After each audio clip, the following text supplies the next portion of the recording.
Pour changer un peu des tueurs en série, j'ai décidé de vous parler aujourd'hui d'un mystère qui n'a jamais été résolu. C'est une tuerie terrible qui a eu lieu dans une ferme entre la Première et la Seconde Guerre mondiale en Allemagne. C'est sûrement l'un des plus gros cold case du pays, d'Europe, du monde, voire même de l'univers. Oui, j'en fais peut-être un peu trop. Je vous emmène à la ferme d'Interkaifeck qui se trouve en Bavière, pas hyper loin de Munich. Munich, ville célèbre pour l'Oktoberfest, sa fête de la bière qui attire des millions de visiteurs chaque année. Et cet automne, j'en ai fait les frais. Sachez que 4 litres de bière en une journée, ça fait mal à la tête. Je suis pas allé au-delà, surtout quand vous commencez à 9 h du matin. Ça, c'était un peu pour vous plonger dans l'ambiance. Maintenant, on va donc dans cette ferme où les 6 habitants, les 6 membres d'une même famille, la famille Gruber, ont été tués sans qu'on ne retrouve jamais le coupable. Moi, après 4 pintes, j'étais prêt à avouer n'importe quoi. Donc ça serait une bonne technique d'amener les suspects pour faire un interrogatoire à la fête de la bière.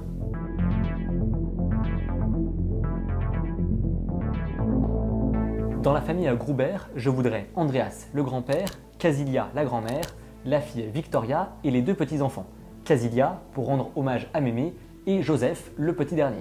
Vous allez me dire que ça fait que 5 personnes, eh bien vous auriez raison puisqu'il nous manque Maria, la femme de chambre, la boniche. Voici donc les habitants de la ferme d'Interkaifeck. Bonjour, c'est Jamy. Et dit Jamy, ça veut dire quoi Interkaifeck? Eh bien Fred, en allemand, Inter ça veut dire derrière, et Kaifeck c'était le nom du hameau le plus proche, et donc la ferme d'Interkaifeck, c'est la ferme qui se trouve derrière le village. Énorme! Pour vous poser un peu le contexte sur la famille, faut savoir que le père et sa fille ont été condamnés pour inceste, et certains supposent que le petit dernier, Joseph, il serait issu de leur relation incestueuse. Sinon, autre possibilité, on pense qu'il serait le fils de Lorenz, un voisin qui est aussi l'amant de Victoria. Et dis donc qu'il n'y a pas que la bière pour se réchauffer en Bavière, c'est élémentaire. Non, c'est pas la fin, je vous rassure, mais ça aurait fait une belle chute. Toujours le mot pour rire. Avant ce fatidique 31 mars 1922, il va y avoir des choses un peu bizarres qui se passent dans cette ferme. Andreas, le grand-père, voit des pas dans la neige qui viennent jusqu'à la maison, mais il ne les voit pas repartir. Ça veut dire qu'il y a potentiellement un intrus. Il trouve aussi un journal de Munich dehors, sauf qu'il n'est pas abonné à ce journal, que personne ne l'est dans le voisinage et que le facteur ne pense pas s'être trompé. Il y a aussi un trousseau de clés qui disparaît et Andreas entend des bruits dans le grenier. D'ailleurs, l'ancienne femme de chambre va quitter la ferme parce qu'elle pense qu'elle est hantée. Le grand-père ne va pas prévenir la police, il préfère fouiller sa maison et les environs, mais il ne trouve personne. Le 31 mars 1922, on a une nouvelle femme de chambre qui arrive, qui s'appelle Maria donc, et autant vous dire que son contrat de travail va être assez court puisqu'elle va mourir le soir même. J'espère qu'il y a une prime de risque dans son contrat d'intérim parce que là ça a été assez expéditif.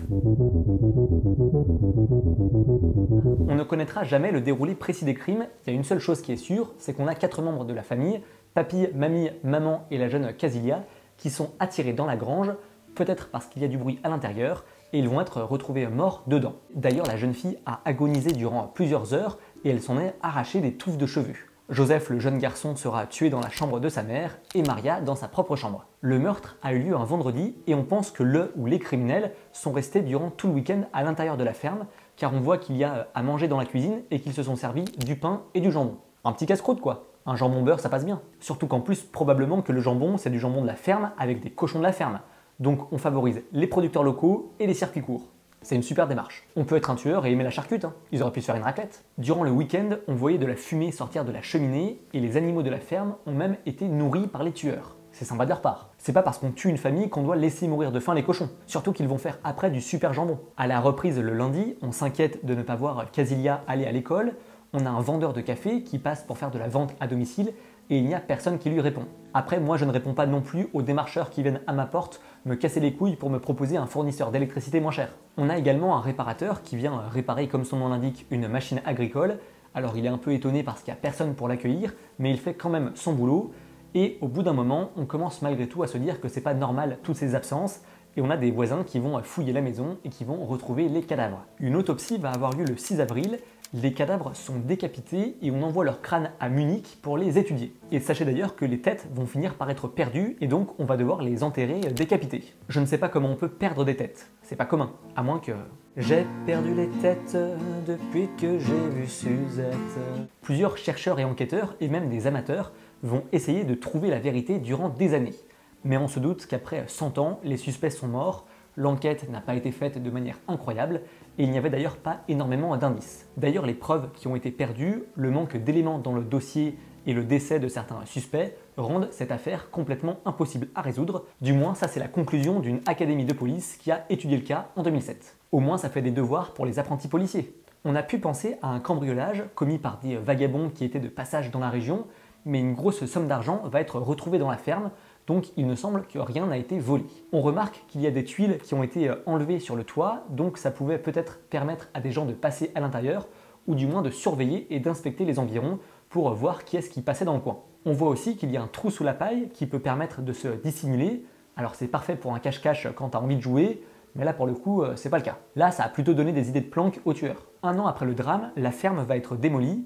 Désormais il y a un mémorial à la place, mais quand on va la raser, on va retrouver la pioche qui a servi d'arme du crime dans le grenier et on retrouve un couteau de poche, un canif, dans une botte de foin. C'est déjà un peu plus gros et plus facile à trouver qu'une aiguille. Du côté des suspects, rien de vraiment exceptionnel.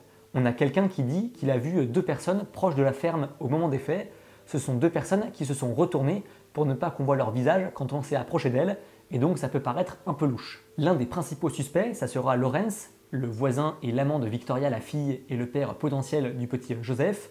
Déjà parce que c'est lui qui retrouve les corps, alors avec d'autres voisins certes, mais c'est lui qui va en premier fouiller le coin et donc il va peut-être influencer et toucher la scène de crime. Et certains disent que Victoria lui aurait demandé de l'argent pour la garde du petit Joseph et qu'il aurait donc décidé de tuer tout le monde. Il est aussi revenu sur les lieux du crime une fois la ferme détruite, et c'est vrai qu'il connaît bien le secteur, il connaît bien les environs, et vu que le chien de la ferme n'a pas aboyé, c'est peut-être parce qu'il le connaissait. C'est une piste, mais en tout cas la justice ne le voit pas spécialement comme coupable, car Lawrence va gagner des procès en diffamation contre tous ceux qui l'accusent et qui doutent de son innocence. L'ancienne femme de chambre qui est partie parce qu'elle pensait que la maison était hantée, elle dit avoir déjà vu le canif qu'on a retrouvé dans la paille, et c'est un couteau qui appartenait à un homme qui s'appelait lui aussi Andreas, mais cette piste ne va rien donner. Si on s'intéresse plutôt à l'éventualité qu'on ait 2 coupables, avec ces 2 silhouettes qu'on a aperçues, on a les frères Gump, Anton et Adolf, qui vont être accusés par leur propre sœur sur son lit de mort. Ils vont être mis en garde à vue, mais ça ne va rien donner.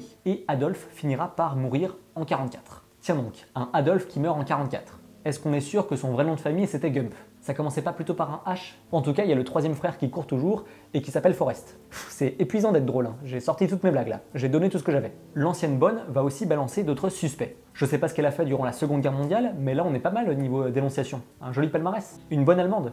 Deutsche Qualität. Elle va pointer du doigt d'anciens travailleurs de la ferme, comme les frères Bichler ou George Siegel.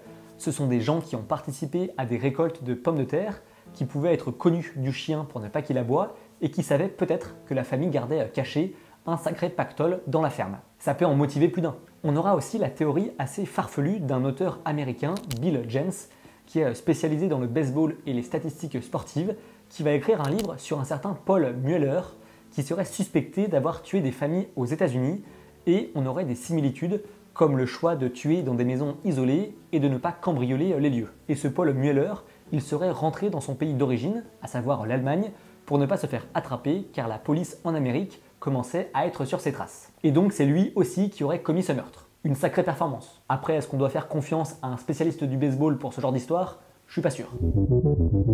La dernière hypothèse, et peut-être la plus folle, ça serait que le meurtre ait été commis par Karl, le mari de Victoria, qui serait pourtant mort lors de la Première Guerre mondiale, mais son corps n'a jamais été retrouvé et on aurait vu quelqu'un lui ressembler revendiquer ce crime après la Seconde Guerre mondiale. Imaginez un peu un tueur fantôme défiguré par la guerre, par les atrocités du champ de bataille, qui serait revenu hanter sa famille pour se venger de sa femme qui couche avec le voisin et avec son propre père. C'est pas mal, ça donne envie. On signe tout de suite pour le film. À ce rythme, je vais vous donner envie d'aller boire des pintes de bière en Bavière, c'est élémentaire. Et oui, je recycle ma rime. C'est ça l'écologie, messieurs dames. Qu'est-ce que c'est classe avec cette lumière?